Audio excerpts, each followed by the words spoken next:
নমস্কার বন্ধুরা, ইন্দ্রাণী কুকিং শোতে আপনাকে স্বাগত জানাই। আজকে শেয়ার করব নিরামিষ দিনে খাওয়ার জন্য এক ফালি কুমড়ো আর এক মুঠো গোবিন্দভোগ চাল দিয়ে দারুণ একটা সুস্বাদু পদ। ভাতের সাথে খেতে তো ভালো লাগবেই, এছাড়া লুচি পরোটার সাথেও খেতে কিন্তু দারুণ লাগে। তাহলে চলুন আজকের এই রেসিপি শুরু করা যাক। আজকের এই নিরামিষ রান্নাটা করার জন্য 500 গ্রাম কাঁচা কুমড়ো নিয়েছিলাম। খোসাগুলোকে হালকা হালকা করে ছাড়িয়ে বাদ দিয়ে বড় বড় টুকরো করে কেটে রেখেছি। মাঝারি সাইজের একটা আলু, সেটা একটু ছোট করে কেটে রেখেছি।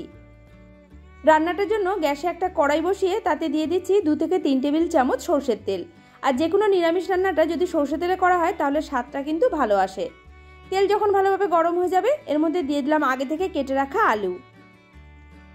দুটো সবজি আমি খুব ভালো করে ভেজেই রান্না করব। তবে সবজিগুলোকে আমি একসাথে ভাজবো না, আলাদা আলাদা করে ভাজি। আপনি চাইলে কুমড়ো আর আলু একসাথে দিয়েও ভেজে নিতে পারেন। ভাজার আগে এর মধ্যে দিয়ে দিলাম হাফ চা চামচ নুন আর হাফ চা চামচ হলুদ গুঁড়ো। একসাথে ভালো করে মিশিয়ে নিয়ে আলুটাকে লাল করে ভেজে নিচ্ছি। আলুগুলো যখন খুব সুন্দর এইরকম লাল লাল করে ভাজা হয়ে যাবে তখন একটা প্লেটের মধ্যে তুলে নিচ্ছি। বাদবাকি তেলটার মধ্যে এবার কেটে রাখা কুমড়োগুলোকে দিয়ে হালকা লাল করে ভেজে নিচ্ছি। কুমড়োটা কাটার সময় এরকম একটু বড় টুকরো করে কাটবেন, কারণ আলুর সাথে সেদ্ধ হবে। আর কুমড়ো খুব বেশি গলে গেলে তরকারিটা খেতে অতটা ভালো লাগবে না। নাড়াচাড়া করতে করতে কুমড়োটা হালকা লাল করে ভেজে নিয়েছি। এবার এগুলোকে একটা বাটির মধ্যে তুলে রাখবো। ওই একই কড়াইয়ের মধ্যে আবারও 2 টেবিল চামচ সরষের তেল খুব ভালো করে গরম করে নিয়ে এর মধ্যে ফোড়নের জন্য দিচ্ছি 1 চা চামচ গোটা জিরে, একটা শুকনো লঙ্কা আর 2টো তেজপাতা। ফোড়নটাকে এবার ভেজে নিতে হবে মিডিয়াম টু লো ফ্লেমে 20 থেকে 25 সেকেন্ড। ফোড়নটা ভেজে নেওয়ার পর যখন একটা বেশ সুন্দর গন্ধ বেরোনো শুরু হয়েছে তখন এর মধ্যে দিয়ে দিলাম একটা বড় সাইজের কেটে রাখা টমেটো।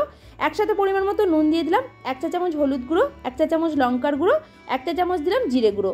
অল্প করে জল দিয়ে দিলাম যাতে মশলাটা কষানোর সময় কোনোভাবে পুড়ে না যায়। এবারে মিডিয়াম টু লো ফ্লেমে একটু সময় নিয়ে মশলাটাকে খুব ভালো করে কষিয়ে নিচ্ছি। মশলাটা কষাতে খুব বেশিক্ষণ সময় লাগবে না, মিডিয়াম আছে 2 মিনিট মতো কষিয়ে নেওয়া হয়ে গেলেই এর মধ্যে দিয়ে দিতে হবে 1 মুঠো গোবিন্দভোগ চাল।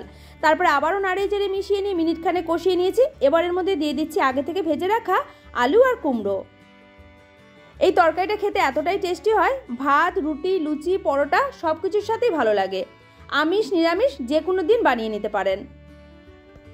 মশলা আর গোবিন্দভোগ চালের মধ্যে সবজিগুলোকে আরও 2 মিনিট মতো কষিয়ে নিয়েছি। এবার এর মধ্যে জল দিয়ে দিলাম।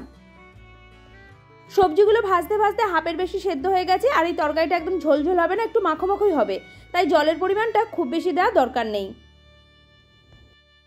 হাই ফ্লেমে দিয়ে তরকারি গ্রেভিটাকে খুব ভালো করে ফুটিয়ে নিয়েছি। এবারে ফ্লেমটা একদম লোতে করে দিলাম।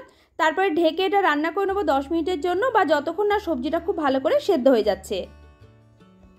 10 মিনিট হয়ে যাওয়ার পর ঢাকনাটা খুলে নিয়ে সবজিগুলো আমি একটু দেখে নিয়েছিলাম, খুব ভালো করে সেদ্ধ হয়ে গেছে। নামানোর আগের মধ্যে দিয়ে দিচ্ছি হাফ চা চামচ চিনি। মিষ্টির পরিমাণটা আপনি বাড়িয়ে কমিয়ে দিতে পারেন, তবে অল্প হলেও দেবেন, স্বাদটা ভালো আসবে। আর এর মধ্যে দিয়ে দিচ্ছি অল্প করে গরম মশলা গুঁড়ো, 1 চা চামচ ঘি। নিরামিষ তরকারিতে একটু ঘি দিয়ে নাবালে খেতে ভালো লাগে। এবারে সবকিছু একসাথে খুব ভালো করে নাড়িয়ে চাড়িয়ে মিশিয়ে নিলেই নিরামিষ কুমড়ো আলুর তরকারি তৈরি। গরম গরম ভাত কিংবা রুটির সাথে পরিবেশন করুন। আজকের এই নিরামিষ রেসিপি যদি আপনার ভালো লাগে লাইক, শেয়ার, কমেন্ট করে জানাবেন। আমার চ্যানেলে নতুন বন্ধু হয়ে থাকলে চ্যানেলটিকে সাবস্ক্রাইব করে পাশে থাকা বেল আইকনটা প্রেস করে রাখবেন। পুরো ভিডিওটা দেখার জন্য আপনাকে অসংখ্য ধন্যবাদ।